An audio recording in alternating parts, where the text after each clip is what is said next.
Donc je vais vous présenter un petit peu plus en détail le réseau Défi donc au niveau de la filière viticulture. Alors le réseau Défi ferme tout d'abord, c'est bien entendu des femmes et des hommes, hein, comme vous avez précisé. Donc c'est aujourd'hui 528 viticulteurs et viticultrices qui sont présents donc, dans l'ensemble des vignobles. Vous pouvez voir sur la carte que c'est vraiment présent dans l'ensemble des bassins viticoles, y compris des vignobles qu'on pourrait qualifier de taille un petit peu plus petite.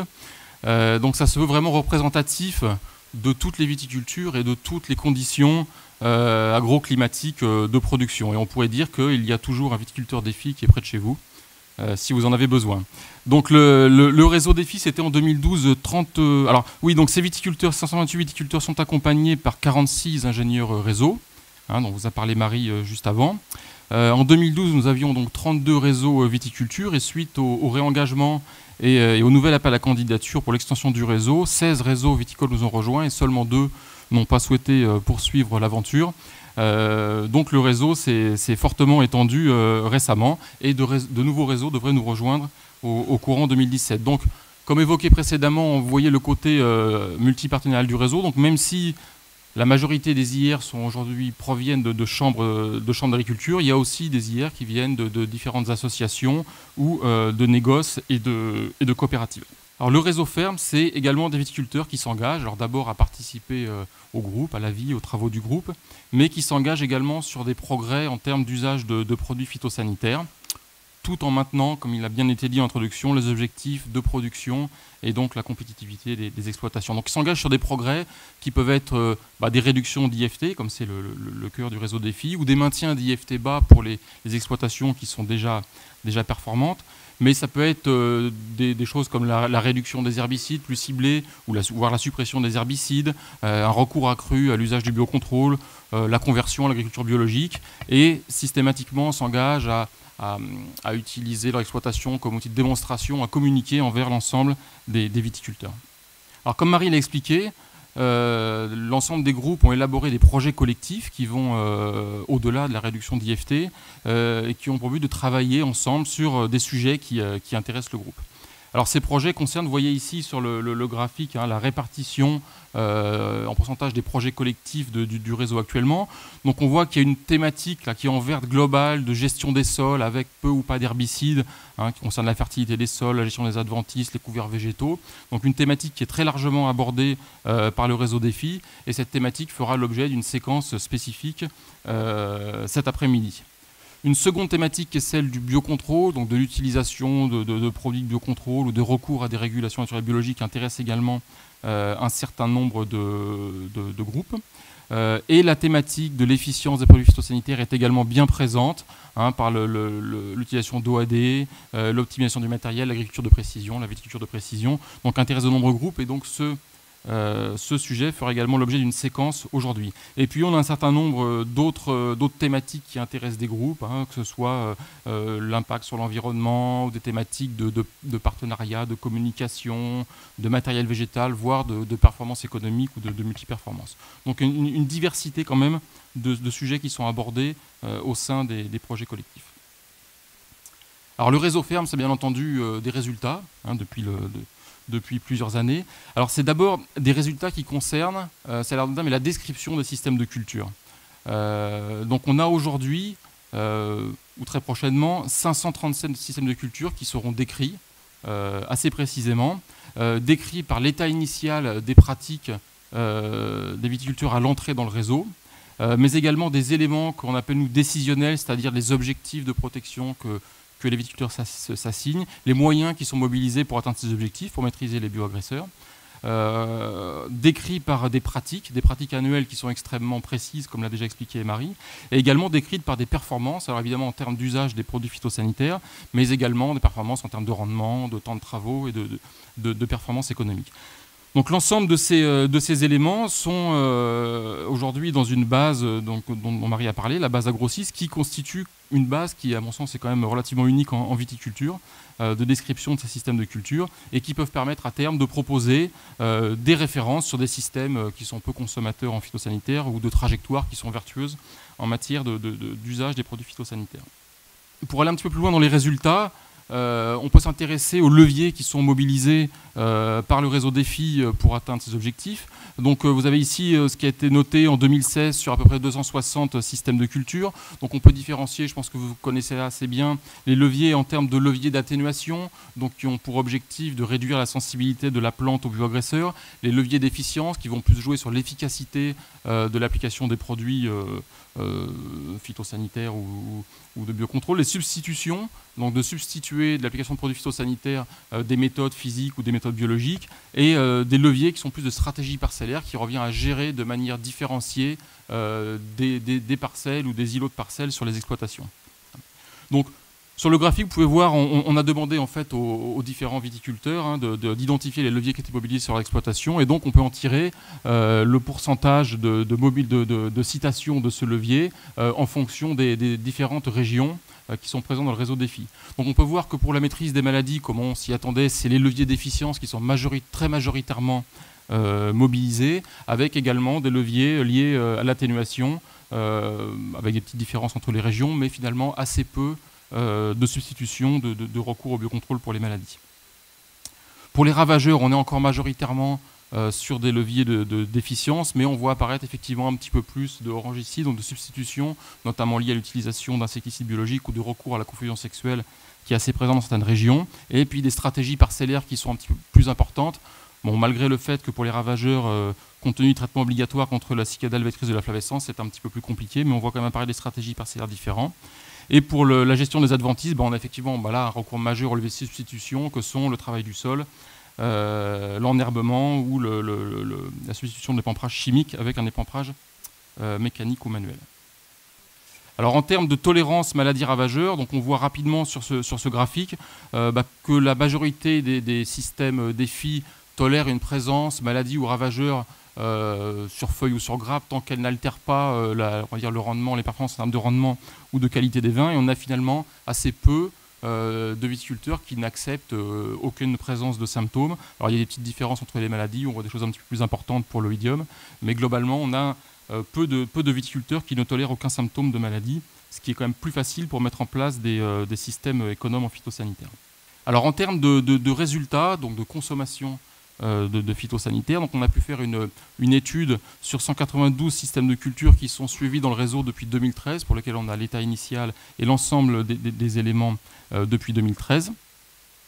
Donc vous avez ces éléments dans le graphique ici, vous avez en fonction des années l'IFT.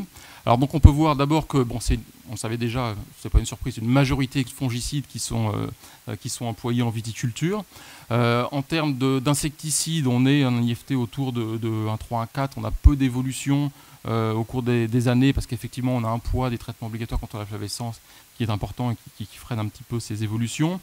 Pour ce qui est des herbicides, on a un IFT moyen relativement faible, inférieur à 1, sachant que 30% des systèmes de culture défi sur ces données sont sans herbicides. Alors en termes de dynamique dans le temps, on voit qu'effectivement on a une dynamique vertueuse entre l'état initial et puis l'année 2015, avec des baisses régulières moyens d'IFT sur l'ensemble du réseau. Et puis 2016, confronté à une année particulièrement difficile, je pense que vous la connaissez, en termes de pression parasitaire et également d'accidents climatiques, gel-grêle qui a survenu dans beaucoup de vignobles. Donc la pression parasitaire est illustrée ici. On demande aussi également à l'ensemble des ingénieurs réseau et des viticulteurs de donner un avis sur la pression parasitaire qui est observée sur les systèmes de culture. Et donc on peut voir ici, alors c'est derrière le fauteuil, je vais y arriver, mais que globalement on a une année 2016 qui a eu très forte pression mildiou et qui a engendré des traitements nécessaires supplémentaires contre ce deux bioagresseurs. Donc une remontée effectivement d'IFT en 2016. Néanmoins, ces données montrent que les réseaux défis sont capables de s'adapter aux caractéristiques de l'année, notamment la pression parasitaire. On peut voir également que l'IFT moyen 2016 n'est pas supérieur à l'IFT initial, malgré une année extrêmement difficile, et puis qui reste inférieur également à l'IFT moyen, qui est enregistré donc, lors de l'enquête pratique culturelle, donc, qui a été réalisée ici en 2010 et ici en 2013, et on attend effectivement les résultats 2016 pour pouvoir mieux évaluer les performances du réseau par rapport à cette référence. Donc voilà, on le savait, il y a un effet annuel qui est extrêmement fort, hein, qui est extrêmement important, d'où l'intérêt de prendre en compte cette variabilité et de voir les performances dans le temps. Et donc on a essayé de faire ce travail en faisant quelque chose de très simple, hein, qui est la moyenne de l'IFT entre 2013 et 2016, qui permet d'apprécier la dynamique globale au cours des différentes années par rapport à l'état initial et par rapport au classement à l'état d'IFT de référence. Donc vous voyez sur ce graphique la relation pour chaque système de culture, hein, on est sur 160 systèmes de culture, entre l'IFT initial et l'IFT moyen 2013-2016.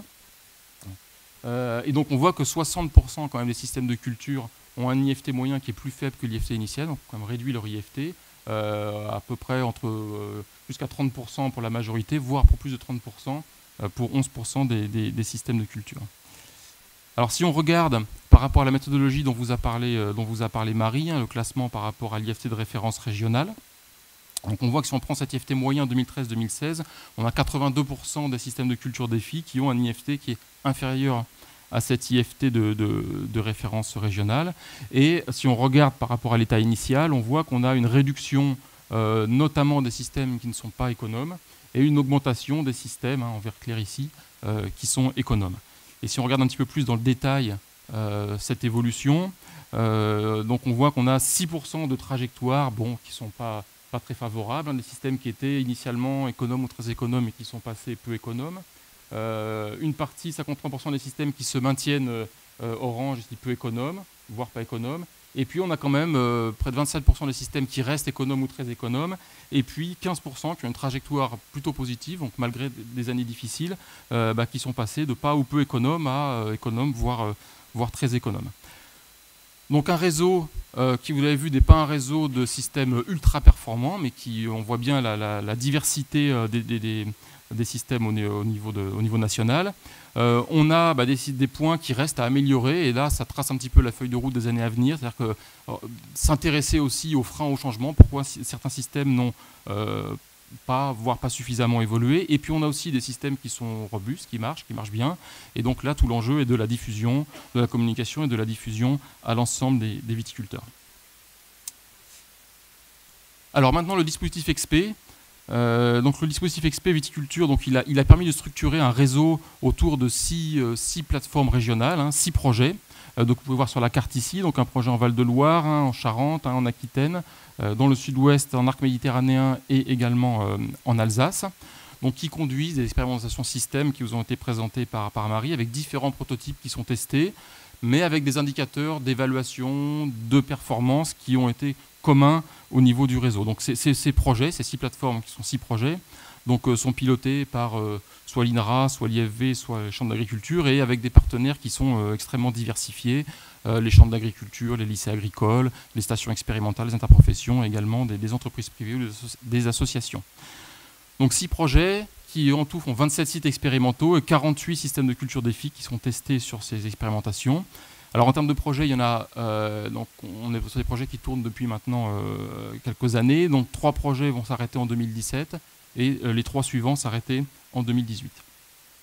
Alors dans ces systèmes, donc on a des objectifs de réduction d'IFT, qu'il a été dit, sont assez ambitieux, hein, donc en rupture avec la pratique, hein, donc, qui sont en général de 50%, voire jusqu'à 80% de réduction d'IFT, hein, tout en cherchant à maintenir les objectifs de production, mais en prenant des risques, hein, beaucoup plus que ce qui peut être fait par les praticiens. Donc ces systèmes mobilisent les différents leviers possibles avec des thématiques spécifiques qui sont abordées par des projets.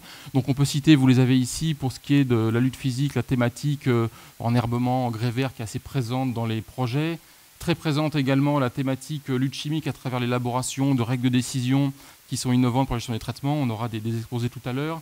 La thématique du biocontrôle qui est également présente à travers l'utilisation de produits biocontrôle. Des projets qui travaillent sur la modification de l'architecture des plantes pour améliorer les leviers d'atténuation. Et également sur l'action sur l'inoculum, des projets qui travaillent sur l'association de cultures ou les cépages résistants au mildiou et à l'oïdium qui ont été testés, qui concernent plusieurs projets. Et donc cette thématique des cépages résistants qui fera l'objet d'une séquence cet après-midi. Alors en termes de résultats, Très rapidement, donc vous avez ces graphiques sont extraits du document de synthèse du réseau XPVT qui est disponible en ligne, notamment sur le site Ecofitopic, et vous pouvez consulter pour plus d'informations. Donc on voit que si on prend le même classement d'une méthodologie défi, on voit que la quasi-totalité des systèmes testés sont effectivement économes et beaucoup sont très économes, plus de la moitié. Et comme il a été dit effectivement par Bernard Engelras tout à l'heure également, on voit que quand on compare la distribution des IFT des projets XP par rapport au réseau ferme sur les mêmes régions pour les mêmes années, on a des réductions qui sont très importantes. Donc même en mobilisant des leviers, on va dire de la même catégorie, on voit qu'on va plus loin en essayant d'être un peu plus en rupture et de réduire un peu plus les IFT. Alors également, en termes de performance, donc ce graphique synthétise un peu des résultats. En termes vous avez ici la réduction d'IFT par rapport à la référence régionale et le pourcentage d'atteinte des objectifs de rendement. Donc on peut voir que, alors déjà il n'y a pas de relation entre la réduction d'IFT et l'atteinte des objectifs de rendement, donc c'est quelque chose qui est connu mais qui est toujours bon de rappeler. On a une majorité de systèmes qui atteignent à peu près 90 à 95% de l'objectif de rendement, donc qui sont satisfaisants. En vert clair, vous avez ici quelques points qui sont dus à des accidents climatiques type grêle, gel, indépendant du système qui est mis en place. Et puis, on a effectivement notamment quelques points, quelques situations où les dégâts de maladies ravageurs, voire la concurrence hydrique, donc liés au système qui est mis en place, amènent des cas qu'on peut qualifier entre guillemets d'échecs, mais donc ne permettent pas d'atteindre les objectifs de rendement. Donc ça permet d'identifier des systèmes qui sont relativement robustes, qui permettent de répondre aux différents aléas. Et puis ces cas d'échecs entre guillemets sont finalement extrêmement intéressants, car ils sont souvent les plus informatifs pour faire évoluer les systèmes, pour avoir des informations pour les viticulteurs. Et c'est un peu aussi le rôle de ces expérimentations d'aller assez loin, d'être en capacité de se tromper pour obtenir des informations. Voilà, donc pour conclure, le réseau Défi et Viti, c'est aussi des productions, donc des synthèses, une synthèse ferme, une synthèse XP, comme elle a déjà été évoquée. C'est un certain nombre de ressources qui sont aujourd'hui présentes sur Ecofitopic, des fiches trajectoires, 22 fiches trajectoires au niveau des fermes, 6 fiches qui présentent les projets XP, 20 sites qui présentent les sites XP, à venir également des fiches sur les systèmes, donc un certain nombre de ressources qui peuvent être utilisées. C'est de très nombreuses actions de communication, des actions de démonstration qui sont faites par les réseaux fermes. À titre d'exemple, plus de 138 actions ont été conduites en 2015, des différentes communications dans des conférences à des publics variés, des plaquettes, des affiches, des posters, j'ai pas tout mis, il y en a énormément, des pages web, bien sûr, des films. Il y a finalement pas mal de films qui sont produits aussi bien sur les réseaux fermes que sur les réseaux XP. Et puis des articles, beaucoup d'articles à destination de publics variés, donc des articles à destination essentiellement des viticulteurs, la presse technique, des articles également scientifiques, à destination des scientifiques, et puis dans la presse grand public aussi qui relaie souvent les travaux et les informations du réseau Défi. Je vous remercie de votre attention.